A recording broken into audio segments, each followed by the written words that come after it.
혹시 지금도 큼 하고 목을 가다듬고 계시지는 않나요? 감기도 아닌데 목에 가래가 낀 것 같고 마른 기침이 몇 달째 계속된다면 지금 당장 이 영상에 집중하셔야 합니다. 단순한 노화 현상이 아닐 수 있기 때문입니다. 65세의 김 선생님은 평소 술, 담배도 안 하고 운동도 열심히 하십니다. 그런데 목소리가 자꾸 쉬고 목에 무언가 걸린 느낌이 들어 병원을 찾았죠. 내시경 결과는 충격적이었습니다. 식도가 심하게 헐어 있었던 겁니다. 김 선생님은 억울해하셨습니다. 저는 가슴이 쓰린 적이 한 번도 없는데요. 라고 말이죠. 이것이 바로 조나단 아비브 박사가 경고하는 침묵의 역류입니다. 우리가 흔히 아는 역류성 식도염은 가슴이 타는 듯한 통증을 동반하지만 침묵의 역류는 통증 없이 조용히 식도와 후두를 공격합니다. 방치하면 식도암으로 이어질 수 있는 무서운 시한폭탄이죠. 도대체 왜 이런 일이 생길까요? 범인은 우리 위장 속에 있는 펩신이라는 소화 효소입니다. 펩신은 위장에서 단백질을 분해하는 아주 고마운 녀석입니다. 하지만 이 녀석이 위를 탈출해 식도나 목구멍으로 올라오면 이야기가 달라집니다. 목으로 올라온 펩신은 점막에 딱 달라붙어 잠을 잡니다. 그러다 우리가 산성이 강한 음식을 먹는 순간 마치 자명종 소리를 들은 것처럼 깨어나서 우리 목살을 고기처럼 소화시키기 시작합니다. 이게 바로 목 이물감과 염증의 정체입니다. 여기서 정말 중요한 반전이 있습니다. 여러분이 몸에 좋다고 챙겨 드셨던 음식들이 사실은 이 펩신을 깨우는 강력한 산성폭탄일 수 있다는 겁니다. 대표적인 것이 바로 레몬차와 식초입니다. 60대 이 여사님은 소화를 돕는다며 아침마다 레몬즙을 탄 물을 마시고 식후에는 홍초를 타서 드셨습니다. 건강을 위한 이 습관이 오히려 헐어있는 식도에 염산을 붓는 것과 같았다는 사실을 알고는 큰 충격을 받으셨죠. 산도가 높은 과일은 식도염 환자에게는 독입니다. 또 있습니다. 바로 토마토와 초콜릿입니다. 토마토는 슈퍼푸드지만 산도가 매우 높습니다. 초콜릿의 성분은 하부 식도 괄약근, 즉 위장의 문을 느슨하게 만듭니다.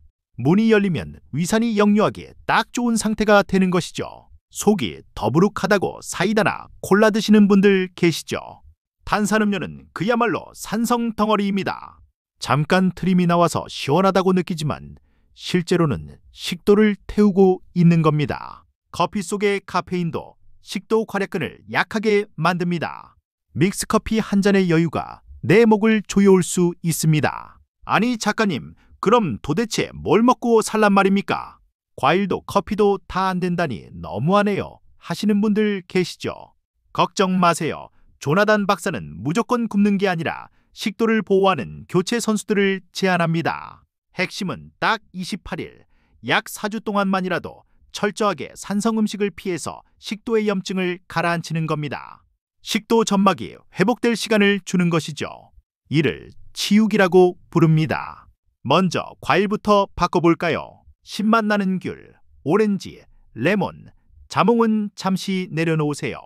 대신 산도가 낮은 멜론, 수박, 참외, 바나나를 드세요. 특히 멜론과 바나나는 천연 제산제 역할을 해서 속을 편안하게 해줍니다. 그럼 커피는요? 아침에 따뜻한 차 한 잔이 그리우시다면 카페인이 없는 카모마일차나 생강차를 추천합니다. 생강은 위장 운동을 도와서 음식이 빨리 내려가게 도와주거든요. 단 생강차는 너무 진하지 않게 연하게 드시는 게 좋습니다. 반찬은 어떻게 할까요? 기름에 튀긴 음식은 소화가 느려 위장에 오래 머뭅니다.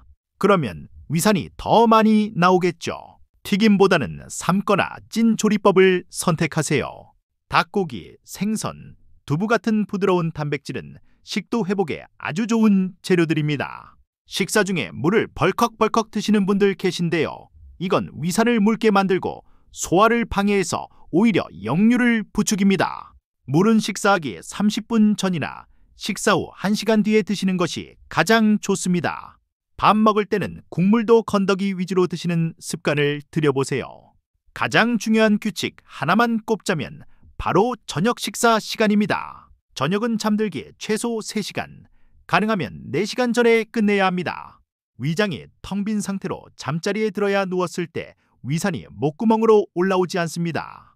출출하다고 드시는 밤참, 우유 한 잔, 과일 한 조각. 이것이 밤새도록 내 식도를 공격하는 무기가 됩니다. 정 배가 고프시다면 따뜻한 물 한 모금으로 달래시고 아침에 일어나서 맛있는 밥을 먹자고 스스로를 다독여 주세요. 식단에 섬유질을 늘리는 것도 필수입니다. 채소와 통곡물의 풍부한 섬유질은 위장에서 나쁜 산을 흡수하는 스펀지 역할을 해줍니다. 흰쌀밥보다는 잡곡밥, 나물 반찬을 꼭 챙겨 드세요. 한국인의 밥상이 사실 최고의 보약입니다. 무엇을 먹느냐만큼 중요한 것이 어떻게 먹느냐입니다. 음식을 입에서 죽이 될 때까지 꼭꼭 씹어보세요. 침은 알칼리성이라서 위산을 중화시키는 최고의 천연 소화제입니다. 많이 씹을수록 침이 많이 나와 식도를 보호해줍니다. 마지막으로 마음의 평화입니다. 스트레스를 받으면 우리 뇌는 위산을 더 많이 뿜어내라고 명령합니다. 걱정이 많으면 속이 쓰린 이유가 바로 이겁니다. 하루 5분 눈을 감고 깊은 숨을 쉬어보세요. 마음이 편해야 식도도 편안해집니다. 처음에는 좋아하는 커피도 못 마시고 김치찌개도 조심해야 해서 답답하실 수 있습니다. 하지만 딱 한 달입니다. 한 달만 내 식도를 위해 투자해보세요. 기침이 멎고 목의 이물감이 사라지는 놀라운 경험을 하게 되실 겁니다. 회복된 후에는 가끔씩 맛있는 것도 즐길 수 있으니 너무 걱정 마세요. 자, 정리해볼까요? 산성식품인 레몬, 탄산, 초콜릿 피하기, 저녁은 잠들기, 3시간 전에 끝내기, 꼭꼭 씹어먹기. 이 3가지만 기억하셔도 여러분의 목 건강은 확연히 달라질 것입니다. 오늘 저녁부터 당장 실천해보시는 건 어떨까요? 여러분의 속 편한 인생을 응원합니다. 내용이 유익하셨다면 구독과 좋아요 눌러주시고 소중한 분들에게도 공유해주세요. 건강하세요.